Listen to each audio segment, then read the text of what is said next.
क्या आप इन भाई साहब को जानते हैं? यह है अपने इंडिया के चलते फिरते स्ट्रैटेजिक एक्सपर्ट्स।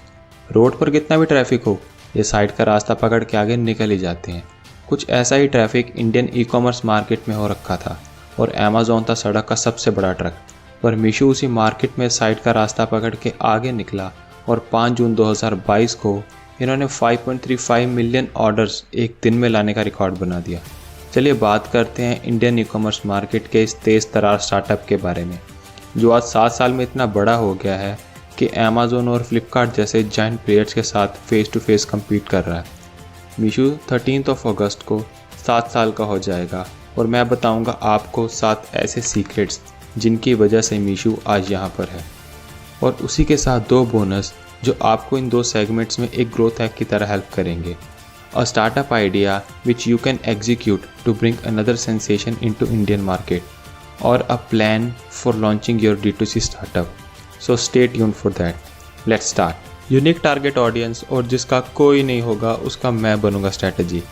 अगर आप ई कॉमर्स सेलर्स हैं या आपने कभी ऑनलाइन कुछ खरीदा है तो आपको पता होगा कि कुछ पर्टिकुलर पिन कोड्स ही होते हैं जहां कोरियर फैसिलिटी अवेलेबल होती है, या to be very precise tier 3 cities या विलेजेस में most of the time door delivery option available ही नहीं होता। अब इसी वजह से giant players like Amazon, Flipkart अपना सारा फोकस टियर 1 और टियर 2 सिटीज़ पर ही रखते हैं। उनकी मार्केटिंग वैसी रहती है, उनके प्रोडक्ट्स भी उसी अकॉर्डिंगली डिसाइड होते हैं। लेकिन Meesho is precisely focusing on tier 2+ zones of India. और फैक्ट ये भी है कि 2/3 of Indian population is still living in these areas. So Meesho ने इन सब का ध्यान रखा और फाइनली 5.35 मिलियन ऑर्डर्स में से 78% ऑर्डर्स इनको इन्हीं जोन से मिले। है ना amazing? Next one is the luck game और किस्मत कनेक्शन स्ट्रैटेजी। मीशो लॉन्च हुआ 2015 में और जैसे कि मैंने पहले बताया इनके टारगेट ऑडियंस ही रूरल एरियाज़ में। अब ऑनलाइन कुछ भी मंगवाना हो आपके पास 3 चीज़ें तो होनी चाहिए: अ स्मार्टफोन और a device, internet connection and a trustable yet easy to use payment method. Rural areas में मोस्ट ऑफ द टाइम लोग ज़्यादा पढ़े लिखे नहीं होते और टेक्नोलॉजी के बारे में इतना अपडेटेड नहीं होते। पर अब बिना इसके कस्टमर्स आएंगे कहाँ से? तो मीशो के लिए देवता बन के आए जियो और यूपीआई। सस्ता, सुंदर, टिकाऊ इंटरनेट और समझने लायक ऑनलाइन पेमेंट मेथड। और यहीं से मीशो को मिला बूस्ट और चेरी ऑन द आइस बन के आया अफोर्डेबल चाइनीज स्मार्टफोन का trend. And stage was set for Meesho to be the next big thing in Indian e-commerce. Number 3, the reseller trick और सबसे सस्ते marketing partner strategy. This is something जो मीशो के basic business idea का part नहीं था। पहले मीशो के फाउंडर्स लोकल शॉप्स को बस ऑनलाइन लेकर जाना चाहते थे, बट ड्यूरिंग पायलट रन उनको एक ऐसा बिजनेस पार्टनर मिल गया जो आगे चल के उनके लिए 100% ऑफ रेवेन्यू जनरेट करने वाला था। वो था ग्रोइंग ट्रेंड ऑफ रीसेलर्स। अगर आप में से किसी ने फर्स्ट कॉपी प्रोडक्ट्स को इंस्टाग्राम के ज़रिए बेचा है तो आपको रीसेलर्स के पोटेंशियल का अच्छे से पता होगा। तो फाउंडर्स ने आइडेंटिफाई किया कि ज़्यादातर लोग अपने लिए नहीं बल्कि दूसरों के लिए ऑर्डर प्लेस कर रहे हैं, और उन्होंने उस फीडबैक को फीड फॉरवर्ड किया और अपना प्लेटफॉर्म कम्प्लीटली रीसेलर्स के अकॉर्डिंगली डिज़ाइन किया। क्या आपने कभी अपने बिजनेस में कुछ अनएक्सपेक्टेड फाइंड किया है? अगर नहीं तो एक बार दोबारा सोचें, समझें और करें। एवरी बिजनेस इज़ यूनिक और फीडबैक को फीड फॉरवर्ड में कन्वर्ट करना is one of the simplest growth hack. Number 4, unique marketing और जो बिकने वाला है वही दिखने वाला है स्ट्रैटेजी।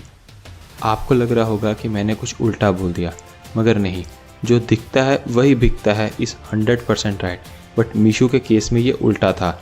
उनके पास जो बिकने वाला था वो पहले से ही पता लग चुका था। वो थे इनके रीसेलिंग स्ट्रैटेजी। अब प्रोडक्ट भी उन्होंने उसी हिसाब से बना दिया और मार्केटिंग में वही दिखा रहे थे। अब इनके मार्केटिंग कैंपेन भी कम्प्लीटली अर्न विद अस, घर बैठे पैसा कमाए, start styling, start your own business, earning with Meesho जैसे पॉइंट्स पे बेस्ड थे। और देखते ही देखते मीशो लार्जेस्ट रीसेलिंग प्लेटफॉर्म भी बन गया। पर इवेंचुअली मीशो ने रीसेलर्स का साथ छोड़ दिया और वो किया जो मोरल वाइज शायद ठीक नहीं है। Won't talk about grey areas of Meesho, पर अगर आपको जानना है तो let me know in the comments. एक अलग से वीडियो बनाएंगे उसके लिए, पर पहले इसको वायरल कर दो यार please. Number 5 is Meesho as a shipping provider और घबराइए मत, हम करते हैं इंतज़ाम स्ट्रैटेजी। इंडियन ई कॉमर्स दुनिया से अलग है और इसकी सबसे बड़ी वजह है एक ऐसा फीचर जो एक्सट्रीमली बायर सेंट्रिक है, और वो है COD और कैश ऑन डिलीवरी फीचर। अब जितने भी ऑनलाइन सेलर्स का बिजनेस बंद हुआ है, आप किसी को भी उठा के पूछ लें top 3 reasons of their loss, COD RTOs most of the time number 1 पे ही आएगा। अब बाकी मार्केट प्लेसेस में क्या होता है कि अगर आप उस प्लेटफॉर्म पे सेल कर रहे हैं और COD ऑर्डर करके बायर रिसीव करने से मना कर दे, तो जब तक आपका ऑर्डर बायर एंड से रिसीव नहीं होता तब तक आपके अकाउंट से चार्जेस नहीं कटते। पर अगर आप वो प्लेटफॉर्म छोड़ के खुद की वेबसाइट से ऑर्डर प्रोसेस करते हैं to promote your own brand, तो चाहे ऑर्डर एक्सेप्ट हो या ना हो, आपको shipping charges to and fro दोनों के देने पड़ते हैं। और ये RTOs हमेशा खुद की वेबसाइट पे कंपैरेटिवली बहुत ज़्यादा होते हैं। इस एक फीचर ने बहुत सारे बिजनेसेस बंद किए हैं, पर फिर मीशो आया। ये एक तरीके से आपको फ्री शिपिंग प्रोवाइड करते हैं। अब वो समझिए कैसे। सबसे पहले तो अनलाइक अदर प्लेटफॉर्म्स, अगर आप मीशो पे ऑर्डर प्रोसेस करते हैं तो वहाँ पर कोई भी मीशो की ब्रांडिंग नहीं होती, तो sellers are free to sell their products with their own branding. उसके अलावा सेलर्स मीशो को एक शिपिंग सर्विसेज की तरह यूज़ कर सकते हैं। That's a trick to reduce the COD RTOs to zero, क्योंकि मीशो अब ज़ीरो कमीशन पे काम करता है और आपको फ्रीडम देता है अपनी ब्रांडिंग और अपने तरीके से ऑर्डर प्रोसेसिंग करने की। अगर ये पॉइंट अच्छा लगा तो अभी शेयर करो इस वीडियो को उस बंदे के साथ जिसका COD RTO से बहुत बड़ा नुकसान हुआ है। Point number 6, convenience versus cost और द ब्रह्मास्त्र स्ट्रैटेजी। यह पॉइंट मेरा फेवरेट है, ध्यान से समझिएगा। अगर एक पॉइंट में मुझे बताना हो कि क्या चीज़ है जो मीशो को अमेज़ॉन फ्लिपकार्ट से अलग बनाती है, वो है definitely this convenience versus cost strategy. अब देखिए, कुछ भी बेचने के लिए आपके पास 2 तरीके हैं। या तो आप अमेज़ॉन की तरह अपनी सर्विसेज को बेस्ट बना लें और बायर कन्वीनियंस के हिसाब से अपना बिजनेस डिज़ाइन करें, या फिर दूसरा कि आप कस्टमर को बेस्ट प्राइस ऑफर करें। और अपने इंडिया में और चाहिए भी क्या, यूजुअली USA के जो भी स्टार्टअप्स होते हैं वो most of the time convenience factor के ऊपर ही डिज़ाइंड होते हैं, जिससे कि वॉल्यूम ऑफ ट्रांजैक्शन चाहे कम हो पर प्रॉफिट मार्जिन बहुत ज़्यादा होता है। लेकिन दूसरी side Indian audience loves to compare the prices and best discount always win, जिससे इवेंचुअली वॉल्यूम ऑफ ट्रांजैक्शन बहुत ज़्यादा बढ़ जाती है, चाहे नेट प्रॉफिटेबिलिटी इतनी ज़्यादा ना भी हो। और यही फैक्ट है कि मीशो के पास आज highest number of orders in a day का रिकॉर्ड है, पर मीशो की overall profitability is not at all interesting. चलिए आप बताइए, आप अपने स्टार्टअप में किस फैक्टर पे प्ले करना चाहेंगे, कन्वीनियंस या कॉस्ट? और अगर आप कोई product based D2C startup plan कर रहे हैं या ऑलरेडी वो चल रहा है और आप कन्वीनियंटली उसकी ग्रोथ पर फोकस करना चाहते हैं, तो आप Grocious.in के साथ कॉन्टैक्ट कर सकते हैं। ये एक ई-कॉमर्स ऑटोमेशन सर्विस प्रोवाइडर है जहां आपके सारे ई-कॉमर्स ऑपरेशंस आप आउटसोर्स कर सकते हैं, from listings to advertisement, marketplace management to social media management. आपको कंटिन्यूसली एम्प्लॉयज़ को हायर फायर करने का प्रोसीजर से भी छुट्टी मिलती है और eventually you can stop working in your startup and start working on your startup. तो अगर आप भी चाहते हैं कि इंडस्ट्री एक्सपर्ट्स आपके लिए काम करें, आपकी बिजनेस ग्रोथ के लिए काम करें, make sure you drop your information in the link below in description. So good luck for your business. Number 7, the Arjuna target strategy. So our final point is the Arjuna target. जैसे अर्जुन ने focus किया था सिर्फ अपने टारगेट पर, वैसे ही मीशो का focus बहुत क्लियर था। सबसे पहले तो as we already know, Meesho is the largest reselling platform in India, but reseller भी बहुत चूज़ करके इन्होंने टारगेट किए। मीशो ने आइडेंटिफाई किया कि इंडियन वुमेन घर पर काफ़ी टाइम फ्री रहती हैं और वो हमेशा अर्निंग का कोई छोटा मोटा सोर्स ढूंढती रहती हैं, और ये तो सबको पता ही है कि इंडियन वुमेन का नेटवर्क कितना स्ट्रॉन्ग होता है। तो मीशो ने उनको जो चाहिए था वो प्रोवाइड किया। मार्केटिंग कैंपेन में केस स्टडीज़ जो दिखाई वो थी बिल्कुल वुमेन सेंट्रिक, जिन्होंने मीशो पे रीसेलिंग करके बहुत सारी अर्निंग की और ऐसे ही उनको रीसेलर्स काउंट में काफ़ी बूस्ट मिला। फिर आता है टारगेटेड ऑडियंस।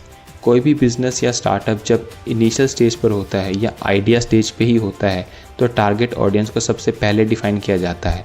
अब मीशो ने ये बहुत अच्छे से किया। इनके प्रोडक्ट फोकस थे पर्टिकुलर कैटेगरीज में। इन्होंने टारगेट किए लोअर ऑर्डर वैल्यू प्रोडक्ट्स और प्राइमरीली वुमेन सेलर्स के नेटवर्क को एनालाइज करके उसी के अराउंड उनको स्केल अप भी किया। फिर आता है targeted problem.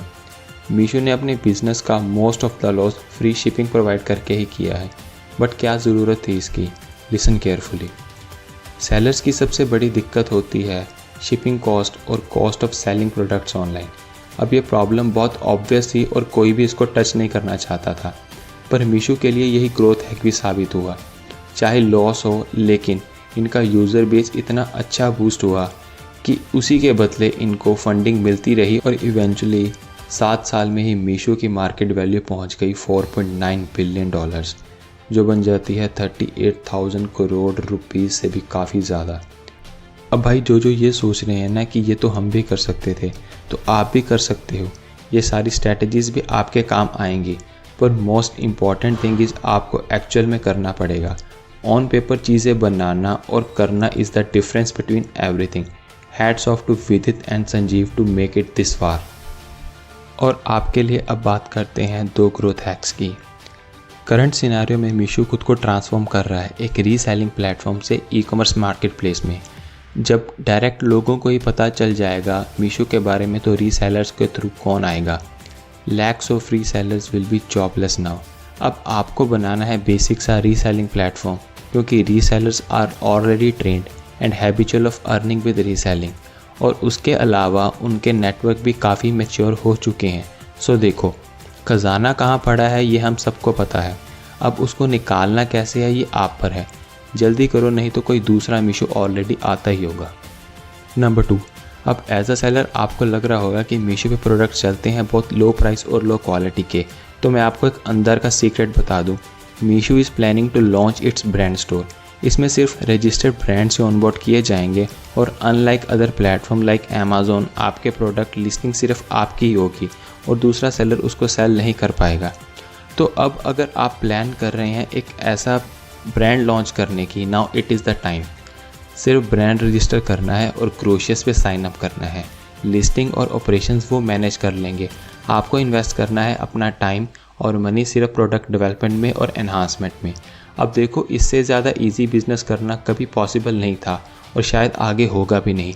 Please don't waste this opportunity if you are planning to do an online business. So finally thank you for giving me some of your precious time. अगर थोड़ी भी value add की हो मैंने आपके इस टाइम में, तो please like this video, channel को सब्सक्राइब करें और शेयर करो अपने उन पार्टनर्स के साथ जिनके साथ आप स्टार्टअप के प्लानिंग किया करते थे या भी करते हैं।